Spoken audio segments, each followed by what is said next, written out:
All right, welcome back to The Green Fix. I am Shiksha Arora. And of course, we've been asking you a very simple question, the big why. How many trees have you planted? Please do let us know on social media. You can find us on WhatsApp. You can also text us. The numbers should be on your screen. Apart from that, you can also find us on TV47 Kenya. That's our handle on X, as well as Facebook, as well as YouTube.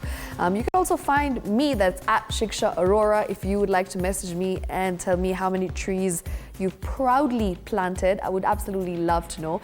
Aside from that, remember, we are having our Green Warrior tonight. In fact, she's here with me in studio. She's quite a visionary, and of course, she's somebody who is part of the climate education advocate. And of course, she is a visionary in the sense she's doing things differently. Now, usually when we talk about climate, you know, the one thing that people say is that it's boring, it's not interesting. And how exactly do you pass on the message to people who are young, especially the Gen Zs, as we call them?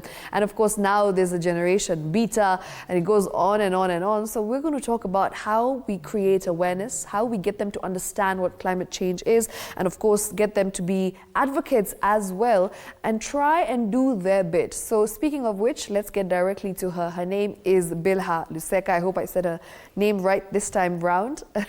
1 minute though. All right, so let's take a look at today's Green Warrior.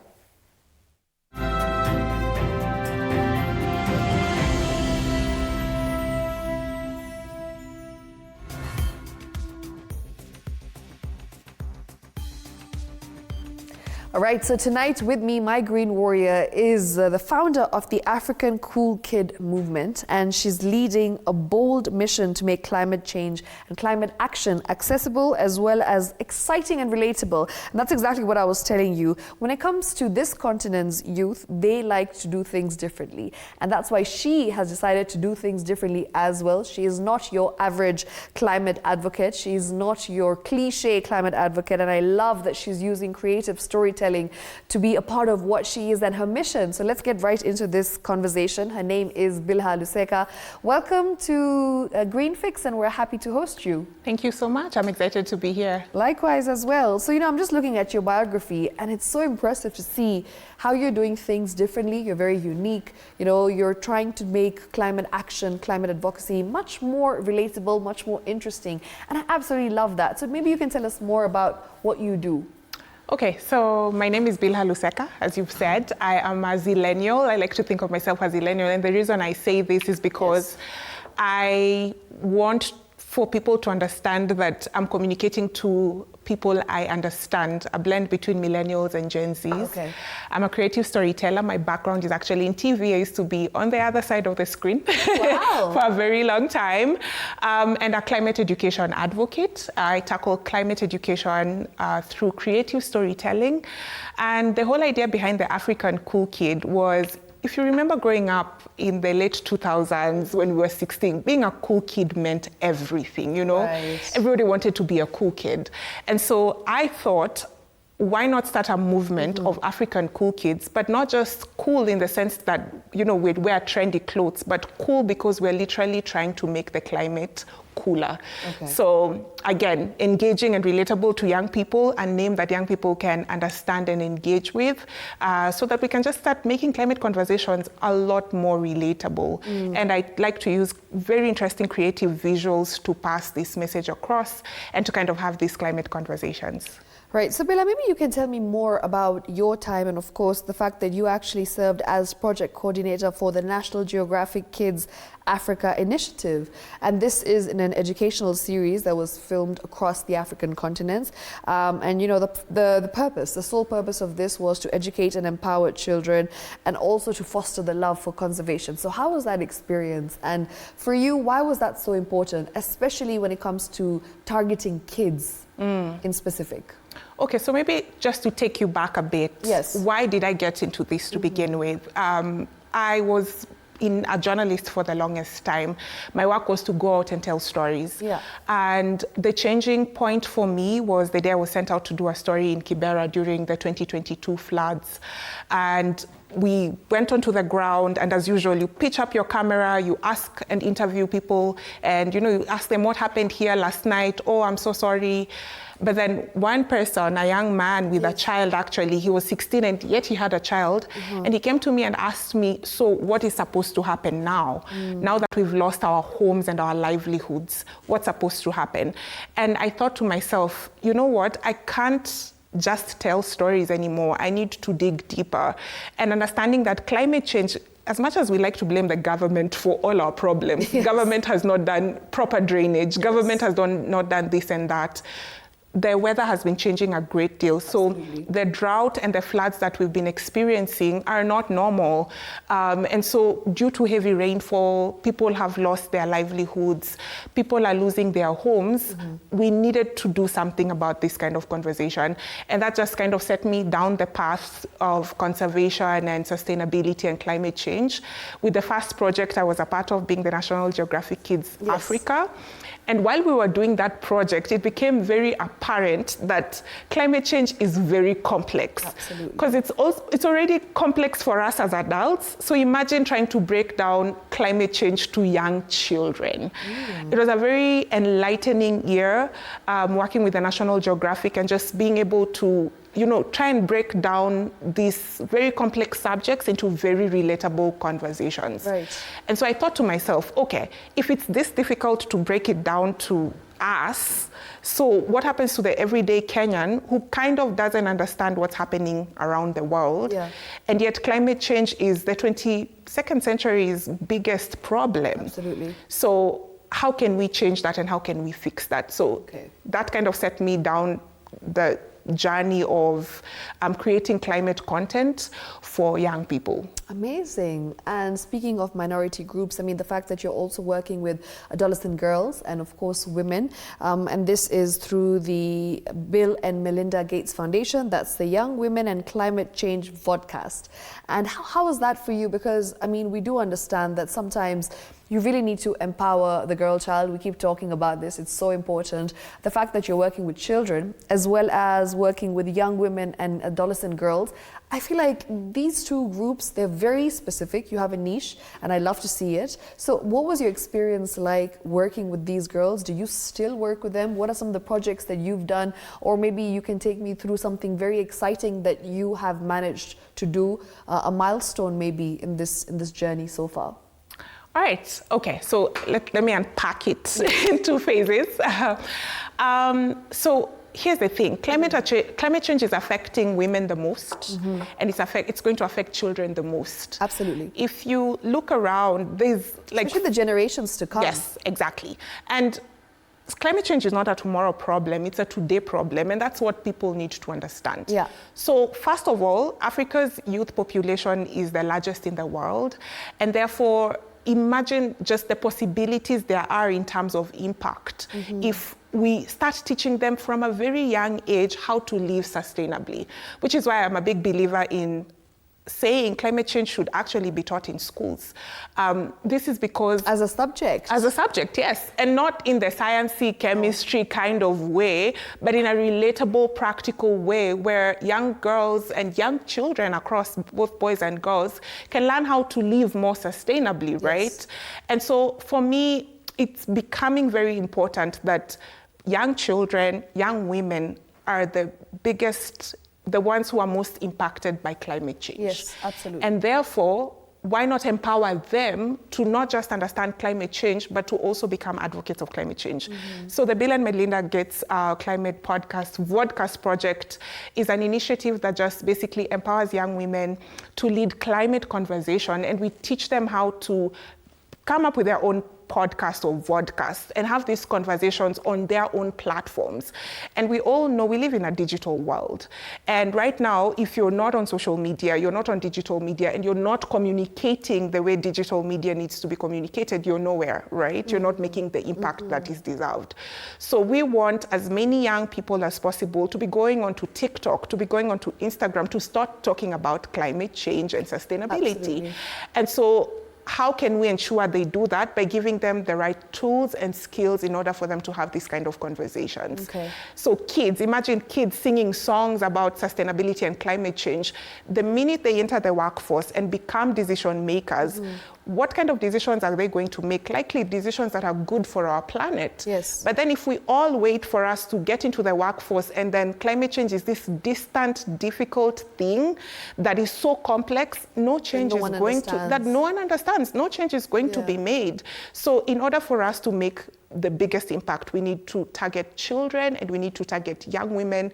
And young women are directly affected by climate change on their health. Do you know climate change actually directly impacts your reproductive health, for example? So those are things a lot of people don't know or understand. It affects your cycle as well. It affects your cycle. It affects how much you even break out. Cases of hormonal imbalance are on the rise now. Climate change is at the root of all those things. Yeah. So this information is not just important, it's imperative. And if something is affecting your health, shouldn't you be able to do something about it and even go onto social media and talk about it and be empowered? So my work is really driven by that. And so when I was founding the African Cool Kid, which I did last year, the idea was really to simplify climate conversations as much as possible. Okay. I want you to think about the mzee in the village, right? That mzee knows more about politics than most people, right? Yes. And when he goes to the barber shop, he spends 4 hours talking about policy, governance, and economics, all at the same time without even realizing it. Yeah. That's what climate conversations need to become. Absolutely. Unscripted, relatable, conversational, so that dinner time we are talking about, oh yeah, have you noticed that we have, more trees now? Yeah. And I think people need to understand climate change is not just growing trees and saving the environment. No. All of us, even you, Shikshara, you can use your platform and your skills, dancing, for example, music, art, to actually raise awareness around these issues and help people live more sustainably. Brilliant. I love how passionate you are, because it just goes on to show that we need more people like you who have the same amount of passion to be able to start such conversations and, drive these conversations home, especially at a time now when more than ever, we need to be talking about climate change because of the impact and the effects it's having globally. So Bilha, we've got some good news that you are one of the 2 Kenyans who are actually a part of the African Youth Climate Finance Fellowship. That's going to be running for 9 months. It started in January, and you are actually one of the 2 Kenyans. So how does it feel? Firstly, congratulations. Thank you for representing us out there. We absolutely love to hear this. Thank you. And what exactly are you doing in this fellowship, and why is it so important? Okay, so the Africa Youth Climate Finance Fellowship is an initiative by African Climate Ambassadors Program and Jacob's Ambassadors Program that is empowering young people. So there's about 30 Africans from Comoros, Ethiopia, Uganda, Tanzania, all represented on the table. And the idea is for us to not just get the tools to combat climate change, but to understand the money behind climate change. So just to put this into context, imagine going for dinner and then you had a salad. Everybody else had a steak, meat, chicken, all of that stuff. And then you're stuck with the biggest bill at the end of the night, right? We decide, okay, we are splitting the bill equally amongst us, and somebody had a Prosecco, for example, or champagne, and I just had water and a salad. Does that seem fair to you? No. Exactly. So that's exactly what climate finance is all about. Okay. 5% at the moment, Africa is most affected by climate change, despite the fact that it has contributed least to the problem. So what does that mean? If only less than 5% of the global climate finance is coming to Africa, how are we supposed to solve the problems that we didn't even create to begin with? Absolutely. So, because you actually mentioned a very, very important point, because the truth is that most of these issues have come from the West, right? That's the root cause of all these climate change issues that we're seeing, and climate change in general. Because here, yes, fine, we don't live as sustainably as we could possibly, but I feel like in terms of the big corporates, in terms of the industries, the carbon emissions, the deforestation, I feel like we are at a much lower rate in comparison to the West. Absolutely, I agree with you 100%. And yet, we are the most affected by climate change. And even worse, people who live below the poverty line are being displaced, losing their homes. In fact, today I was at Mukuru, and it's interesting that you mentioned Kibera, because you said that, during the droughts they lost their homes and livelihoods. Same thing here at Mukuru. Today we went there and we're doing a piece there, which you'll be seeing soon, by the way, if you're watching right now. So watch out for that feature next week. But apart from that, it's interesting to see that these people are still going about their lives like nothing has happened. Yes, they've been affected in the most drastic way. And these are things that they did not deserve, because they did not start any of these. Do you know, it's so sad to see that they're the ones suffering the most, while they had nothing to do with what is going on. Exactly, and that's exactly why that needs to change. And how does that change? We are changing the conversation from one of give us money, give us money. Okay. The fellowship is empowering young people across Africa to understand what climate finance means. How can we bring investments to Africa and not just get foreign aid, but also private investment? How can we start funding the projects we're doing, monetizing the projects so that we can make money out of them? The green economy is huge. Right. It's not just about saving the planet. You can actually make a lot of money from coming up with innovations, green innovations to help the planet. So how do we then get empowered to understand how climate finance works, so that when we're having these discussions around investments in Africa, we are empowered. We're not just asking for aid or help. Yes. So that's what the fellowship is all about. It's exciting. I'm learning a lot about Africa, and it's interesting because all our climate problems, by the way, are the same. Yeah. Tanzania, Uganda, Comoros, we all face similar problems. Yes. So it's interesting to see that young people are coming together and starting solutions. Exactly. So an exciting fellowship. I can't wait to see what that brings in. Hopefully that means more climate investment and financing in Africa, and that more young people can actually look for opportunities in the green space. If you're an artist, and I really want to send this message across. Okay. Climate change is not just for scientists and engineers. No. We need all types of careers in order to tackle climate change. Climate change is this huge, massive problem. It's a culture problem. It's a religious problem. It's a science problem. It's a policy problem. It's a business problem. It's a business problem. It's a food problem, because then even when there's drought, there's no food. So even the economy is being affected. So if there are all these industries being affected, why does it seem like climate solutions are only coming from policy and science backgrounds? Okay. What happens then to the artists, the creatives, economists? So any young person with a skill can actually contribute to the climate challenge. Right. And they can use their unique skills to do this in the way in which they know how to. You don't have to learn anything new. You can actually use your unique skills to bring awareness to climate change and actually solve climate change. Okay, thank you so much for that. We'll take a short break, and when we get back, we'll continue with this conversation. It's a very interesting one. I'm talking to Bilha Luseka, who is a creative, and of course she is using her creative side to try and talk about the environment, to try and talk about climate change, and of course just continue with her advocacy in a very different and unique way, which I absolutely love. So stay tuned, we'll be right back.